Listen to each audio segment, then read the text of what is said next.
Hi ಎಲ್ಲರಿಗೂ welcome to my YouTube channel. ಈ ವಿಡಿಯೋದಲ್ಲಿ ನಾನು ಇವತ್ತು ಎಕ್ಸ್ಪ್ಲೇನ್ ಮಾಡ್ತಿರೋ ಟಾಪಿಕ್ ಬಂದ್ಬಿಟ್ಟು ಮೈಂಡ್ ಮ್ಯಾಪಿಂಗ್. ಹೌದು, ಮೈಂಡ್ ಮ್ಯಾಪಿಂಗ್ ಅಂದರೆ ಏನು?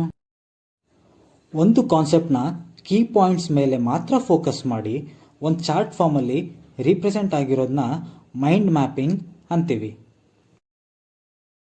ಹೌದು, ಈ ಮೈಂಡ್ ಮ್ಯಾಪಿಂಗ್ ಯಾಕೆ ಬೇಕು, ಇದರಿಂದ ಏನು ಯೂಸು ನೋಡೋಣ ಬನ್ನಿ.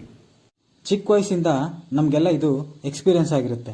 ಏನಂದರೆ ಒಂದು ಆನ್ಸರ್ನ ತುಂಬ ಚೆನ್ನಾಗಿ ಓದಿರ್ತೀವಿ, ತುಂಬ ಚೆನ್ನಾಗಿ ಬರಿತಾನೂ ಇರ್ತೀವಿ. ಆದರೆ ಒಂದೇ ಒಂದು ವರ್ಡ್ ಮರ್ತು ಬಿಟ್ರೆ ಆ ಆನ್ಸರ್ ಅಲ್ಲೇ ನಿಂತೋಗ್ಬಿಡುತ್ತೆ ಅಲ್ವಾ? ಅದಕ್ಕೆ ನಾವು ಕೀ ಪಾಯಿಂಟ್ಸ್ನ ಯೂಸ್ ಮಾಡಿಕೊಂಡು ಒಂದು ಅಟ್ರಾಕ್ಟಿವ್ ಚಾರ್ಟ್ ಪ್ರಿಪೇರ್ ಮಾಡಿ ಅದನ್ನ ರಿವೈಸ್ ಮಾಡ್ತಾ ಇದ್ದರೆ ನಮ್ಮ ಮೆಮೊರಿಯಲ್ಲಿ ಕೀ ಪಾಯಿಂಟ್ಸ್ಗಳು ಇನ್ಸ್ಟಾಲ್ ಆಗಿಬಿಡ್ತವೆ. ಇನ್ನೊಂದು ಯೂಸ್ ಏನಪ್ಪ ಅಂದರೆ, ಒಂದು ಕಾನ್ಸೆಪ್ಟ್ನ ಅಥವಾ ಒಂದು ಆನ್ಸರ್ನ ನಾವು ಆಲ್ರೆಡಿ ಓದಿರ್ತೀವಿ.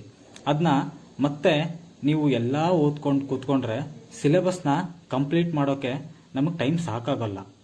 ಅದಕ್ಕೆ ನಾವು ಮೈಂಡ್ ಮ್ಯಾಪಿಂಗ್ ಚಾರ್ಟ್ನ ಯೂಸ್ ಮಾಡಿಕೊಂಡು ಫಾಸ್ಟಾಗಿ ರಿವೈಸ್ ಮಾಡ್ಬೋದು, ಸಿಲೆಬಸ್ನ ಕೂಡ ಕಂಪ್ಲೀಟ್ ಮಾಡ್ಬೋದು.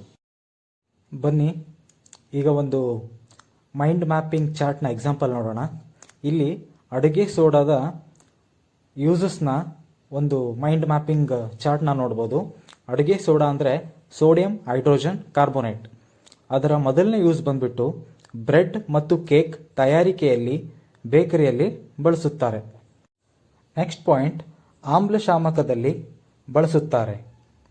ಥರ್ಡ್ ಪಾಯಿಂಟ್ ಬಂದ್ಬಿಟ್ಟು ಬೆಂಕಿ ಆರಿಸುವ ಸೋಡಾ ಆಸಿಡ್ ಉಪಕರಣಗಳಲ್ಲಿ ಬಳಸುತ್ತಾರೆ.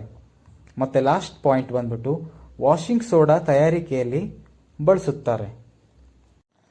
ಎಕ್ಸಾಮ್ ಹಾಲಲ್ಲಿ ನಾವು ಕೂತ್ಕೊಂಡಾಗ ಎಷ್ಟು ಓದಿದ್ದೀವಿ ಅನ್ನೋದಕ್ಕಿಂತ ಎಷ್ಟು ನೆನ್ಪಿಟ್ಕೊಂಡಿದ್ದೀವಿ ಅನ್ನೋದು ತುಂಬ ಇಂಪಾರ್ಟೆಂಟ್.